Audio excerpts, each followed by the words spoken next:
Greetings again, everyone. Welcome to Biochem Bits, where we try to make biochemistry simple for everyone to learn. So today we're looking into one of the most fundamental pathways, quite metabolic in biochemistry, and this is glycolysis. It is also known as the Epstein-Mayer pathway. Glycolysis is basically happening in every living cell. It involves glucose being broken down to provide energy for every of our activities. And because this is the fundamental basis of every cellular respiration, glycolysis is quite primary. And let us just try to explore what this whole process is all about, how sugar becomes energy unit that we make use of in the body. So during the course of this presentation, we'll try to understand three major things, which is basically is where it happens and also the overall process, the limiting steps, and the key enzymes that are involved. And then I think we'll also come to appreciate how clinically significant this pathway can be for our body. Glycolysis is a very straight metabolic pathway, and it involves taking one 6-carbon molecule, which is called glucose, breaking it down into 3-carbon molecule, which is called pyruvate. Let me repeat myself. You take a glucose unit, which contains 6 carbon, break it down into 3-carbon molecules, which is pyruvate. So we have 6 divided by 2, we have 3 carbon molecules, giving us pyruvate molecule, and as well as some other product. This process does not happen in the mitochondria as you will expect, for which we all know that mitochondria is the powerhouse. So if you're talking about energy, it should definitely be happening in the mitochondria. No, it is happening in the cytoplasm. So here is what's special about this glycolytic pathway. It can happen in an anaerobic condition. So because oxygen is not very important in this major pathway, except that when you need more energy, you have to go into the electron transport chain in the oxidative phosphorylation pathway, which is on another video. So think of it this way, that the cell's energy currency that must be constantly recycled is fundamentally generated in this pathway. So that's just basically what I can tell you now. If you look at the sequential reaction on the slide, you see glucose and 2 ADP molecules and 2 NAD molecules, giving you 2 pyruvate, 2 ATP, and 2 NADH molecule. The ADP, you will reason where is it coming from? Adenosine diphosphate is coming from the hydrolysis of your ATP, which is the energy unit. When it hydrolyzes, it gives us ADP and phosphate unit. The ADP is what is usually being recycled, phosphorylated to give ATP, while the NAD is regenerated from the NADH that is subsequently used in other metabolic pathways like fermentation and oxidative phosphorylation. So let me move on to the next slide. So I don't talk. This is just like an overview of it. So going down in a more simpler term, glycolytic pathway has a total of 10 steps. And let me break it down into 2 steps. And that is the way it's usually broken. The first 1 to 5 step is usually called the investment phase. Now we start by the first step involves phosphorylating the glucose units that you have by an enzyme called hexokinase. Hexo is just like 6 carbon unit kinase. It's a kinase. Kinase is a phosphorylator.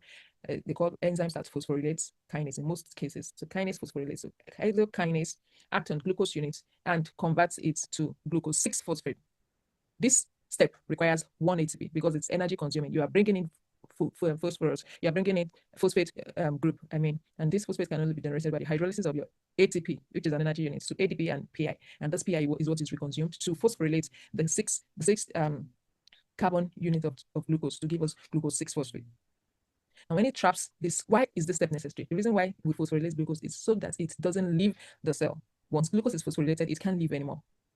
Now, the next step is this simple rearrangement of the phosphoglucose isomerase. What this isomerase enzyme does is to convert the glucose 6-phosphate, which we got from the first step, into fructose 6-phosphate. And you know the difference between glucose and fructose. By now, you should know the different shapes of those sugar units. We have the furanose and we have the pyranose. Glucose is the pyranose and fructose is the furanose. So it just convert the carbon rearrangements, and then we convert the glucose 6 becomes fructose 6 based on the structural rearrangement. It has the same number of atoms, but just different arrangements. Still the same number of carbon units. Now, the reason why this rearrangement is happening is so that it's positioning the carbon for an attack. A chemist will say is trying to rearrange it and expose the bond that the next chemical elements can attack. So let me speak as a biochemist. What this basically does is to make the fructose more available to then be attacked by phosphofructokinase. And the third step involves the second phosphorylation, because if there is no shift, that second phosphorylation on carbon 1 won't be available for attack. If you look at the next step, we have phosphofructokinase 1 attacking carbon 1 to phosphorylate it. This is where we have the 7 ATP being consumed because we have phosphate taken out to for carbon 1, and this is the second energy that is costing us. The enzyme here is also very well regulated. It's like the traffic light of glycolysis. When energy is abundant, it slows down. When energy is needed, it speeds up. The aldolase, which is on step 4, then cleaves the carbon 6 sugar into 3 carbons. It gives into 3 carbon, two sections of 3 carbon, because when you divide 6 into 2, you have 2, right? So you have 1 3 carbon unit and another 3 carbon units. It's like it's breaking a stick into half. the fructose 1,6 phosphate, bisphosphate. Let me put it that way. Fructose 1,6 bisphosphate is a substrate from that other step, which moves on to the fourth step that is being cleaved by aldolase. Sometimes some people call it fructose 1,6 bisphosphatase. Some texts will call the enzyme fructose 1,6 bisphosphatase, but it's basically in the class of aldolase. It's an aldolase that cleaves the carbon 6 of that fructose 1,6 that cleaves the 6 carbon of the fructose 1,6 bisphosphatase. So on the long run, we have one flank carrying the one where the carbon one was with fructose, with phosphate, and the second carbon, the second flank half with another phosphate. And then we end up with 2 3-carbon pieces. And these 2 3-carbon pieces are called, one, the dihydroxyacetone phosphate. And this is basically because of the position of the phosphate. And what it ends up I'll show you the structure in the next slide where water needs to be taken out, and then it then moves on to the isomerase. Triose phosphate isomerase is one we finally work on it, and then you have the 3-carbon pieces being transformed to glyceride 3-phosphate. Now, in this step, in the previous step, we had glyceride 3-phosphate as well as dihydroxyacetone phosphate. Dihydroxyacetone phosphate cannot be a substrate. It has to be reconverted to glyceride 3-phosphate. And so that is where the isomerase, triose phosphate isomerase comes in, and then we arrange it to glyceride 3-phosphate. And G3P is a substrate for the next step in the payoff phase. On the short and long run, we end up having 2 units of glyceride 3-phosphate. Moving glucose 6-phosphate becomes fructose 6-phosphate through rearrangements by phosphoglucose isomerase and phosphoglucose isomerase. And then we move on to breaking down the 6 carbon into 2 carbon, which then gives us the dihydroxyacetone phosphate and as well as the glyceride 3-phosphate. If you find it confusing what I'm saying, I think I try to break it down in there. You can look through the slide. You can pause on this part and look at the rearrangements where the phosphate is attacking the carbon 1 and the different rearrangement that has happened. Just to make the video a bit short, I'll run through it. The next one is the payoff phase. And this, you remember that we already owe 2 ATP. The first ATP was consumed for the first phosphorylation of glucose to glucose 6-phosphate. We borrowed 1 ATP there because we hydrolyzed ATP into ADP and PI. So we use the PI to phosphorylate here. We use the PI to phosphorylate glucose to give us glucose 6. And the second place where we make use of glucose was to phosphorylate glucose fructose 6-phosphate into fructose 1,6 bisphosphate. Now, in the payoff phase, we are looking for a way to make up for the energy that we have consumed. The first is the oxidation of glyceride 3-phosphate dehydrogenase to 1,3 bisphosphoglycerate. A substrate is not available for an attack of the next enzyme until it is rearranged to the appropriate position where the enzyme will be able to act on it appropriately, because it's not yet a fit substrate for the next enzyme reaction. So it has to be rearranged, and that's what is happening here. The oxidation and phosphorylation of glyceride 3-phosphate occurs, and then the third carbon is phosphorylated. And so we have the first carbon is phosphorylated, and we have 1,3 bisphosphoglycerate, just as we have one fructose 1,6 bisphosphate in the other side. We have carbon 1 in this case being phosphorylated, so we have 1,3 bisphosphoglycerate. This is the first step where energy is released. This next step is substrate level phosphorylation, where we have the 1,3 bisphosphoglycerate being phosphorylated, and then we produce 1 ATP. The 1 ATP that is produced here per 1,3 bisphosphoglycerate is quite reversible, and the enzyme that catalyzes this reaction is phosphoglycerate kinase. I think it will be more clear if we go through the structural part. Then we go to the phosphate group relocation. 3-phosphoglycerate is rearranged to 2-phosphoglycerate. Remember that the 1,3 bisphosphoglycerate has been cleaved, and then the phosphorus is released. Now, the 3-phosphoglycerate becomes 2-phosphoglycerate because at position 3, the next enzyme can work on it. So it has to be rearranged to the second position. And at this stage, we have the glycerate mutase working on it, phosphoglycerate mutase working on it, and then it goes through dehydration to produce phosphoenol pyruvate, and pyruvate kinase catalyzes this to form pyruvate and ATP, which is the second payoff energy that we have. Remember that each of this process is happening for the 2 units of glyceride that is happening. This one that I'm showing on the slide is just for 1. Now you repeat this times 2. So in the long run, we have 4 ATP being generated. By the time we pay off the 2, I will still show that in the next slide so I don't waste too much time here. Just to give you a structural look, you see glyceride 3-phosphate. Imagine that this is 2. Acted upon by glyceride 3-phosphate dehydrogenase through oxidation and phosphorylation to give us 1,3 bisphosphoglycerate, and then we have phosphoglycerate kinase yielding ATP by taking out phosphate from it to give us 3-phosphoglycerate, which is rearranged by mutase to give us 2-phosphoglycerate hydrolyzed again to give us another ATP. In an anaerobic condition, sometimes instead of pyruvate proceed to generate lactate so that more NAD plus can be yielded, and this yield is what goes back into the another glycolytic pathway for other glucose molecules, and then the breakdown continues. Okay, so what happens in this payoff phase is basically 2 ATP times 2, because it happens 2 times, and then we have 4 ATP eventually generated, paying off the 2 ATP that it's made use of in the first half of the entire pathway. And then we end up with an overall equation which breaks down 1 glucose unit in the presence of 2 NAD plus. Please know that NAD plus is more like an electron acceptor that helps the smooth running of the enzyme kinetics during the course of the pathway. And we also have 2 ADP and 2 phosphate. It's just like you're trying to balance the equation, but more technically, you know how many you're going to. By the time you have 4 ATP, balancing it up to 2 ATP.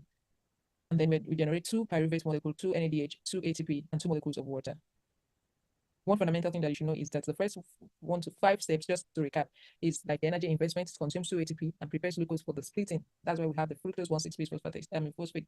Then the second phase then breaks the glucose, splits it into 2 molecules, and then we eventually have 2 pyruvates at the end of the pathway. Produces 4 ATP and generates 2 NADH. You will get to know why the NADH produced is very significant. Maybe in the next video, how much energy each NADH is capable of generating.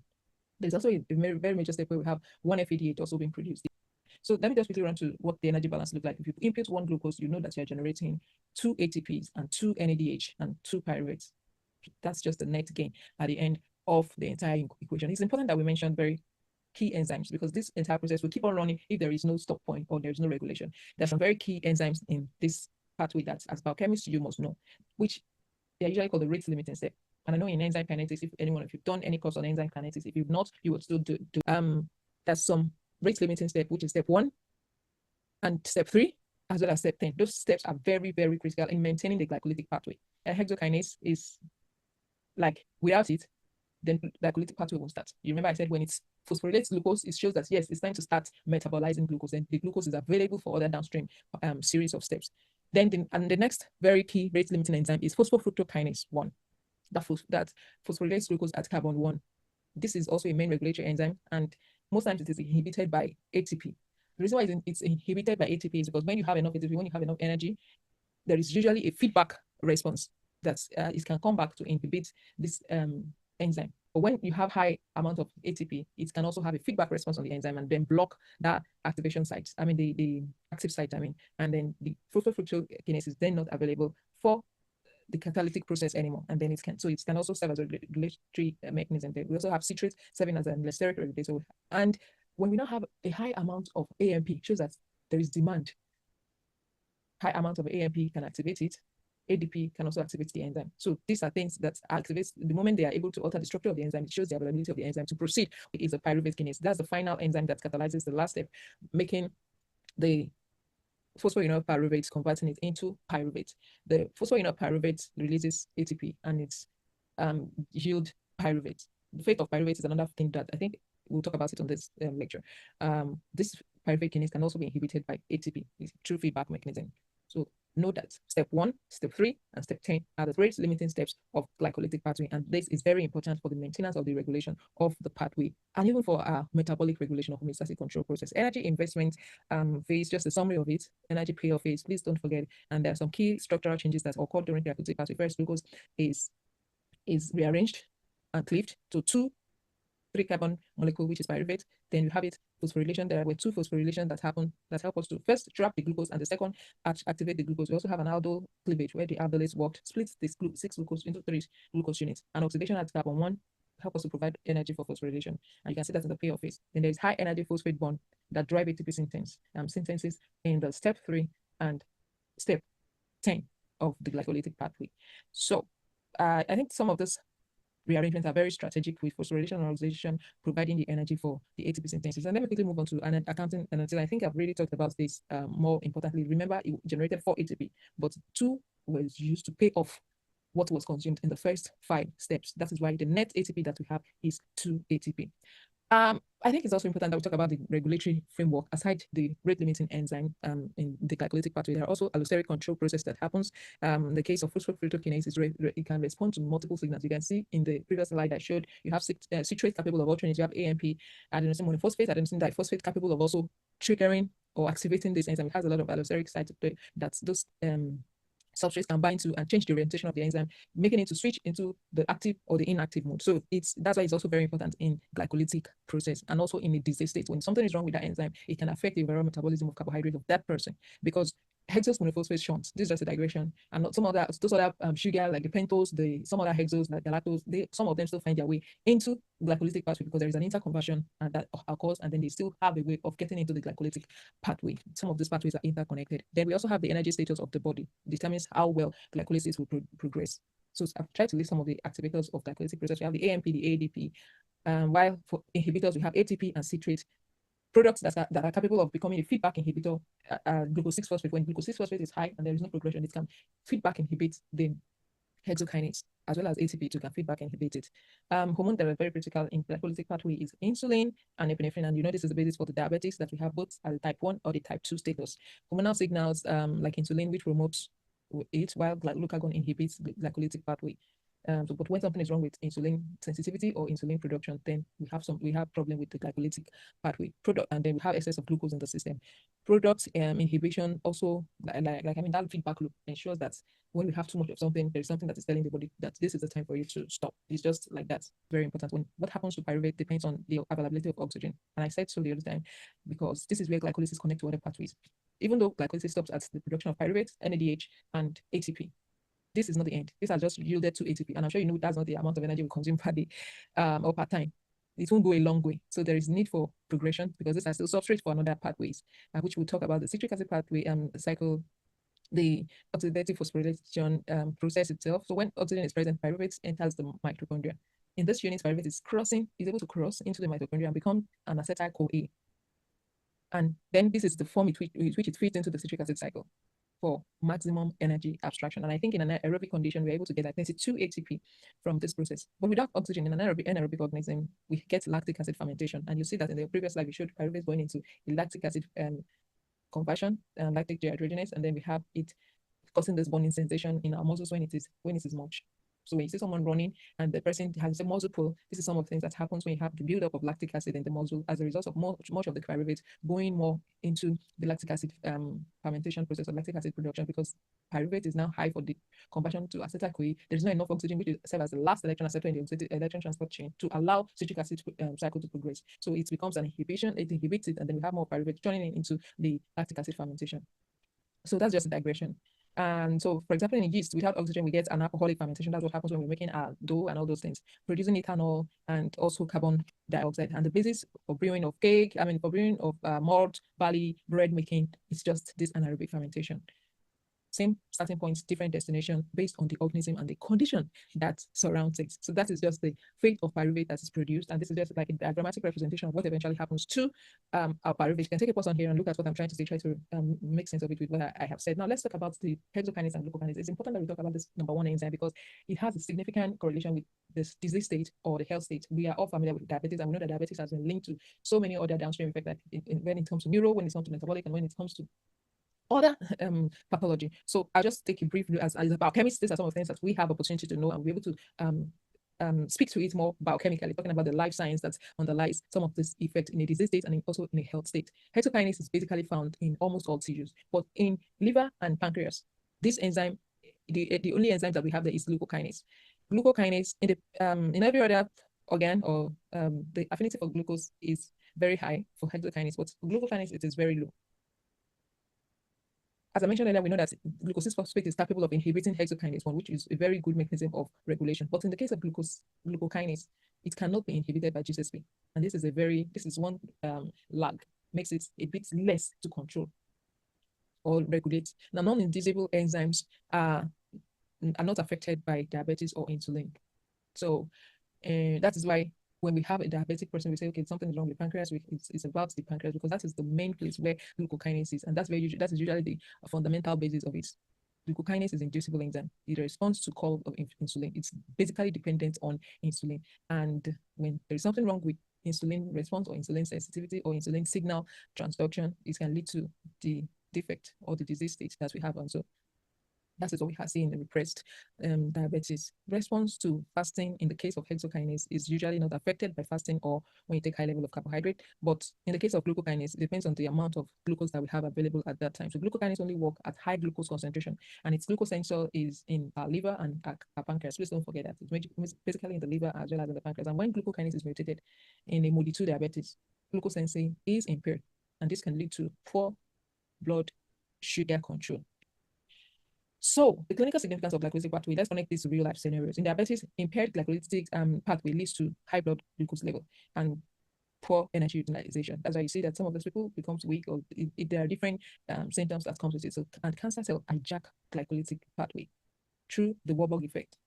I think you get to know more about this. I don't want to bring too much into this course, but just know that cancer cells are hijacks glycolysis through the Warburg effect, preferring glucose fermentation even with oxygen present. They take it to the other level that's normally will occur in an anaerobic situation, and this will support their growth more rapidly. But enzyme deficiency, like pyruvate kinase deficiency, can also cause some downstream effect like hemolytic anemia, because the red blood cell can't make enough ATP to maintain its membrane integrity. So it then leads to the flushing, the easy permeability of the substrate that is meant to stay within the cell. Understanding this, that glycolysis helps us to comprehend some of our activities like exercise physiology, will then help us to design a better treatment for some of these metabolic diseases. And that is why we have to explain these things like, for example, glucose IV drips provide immediate energy in emergency medicine.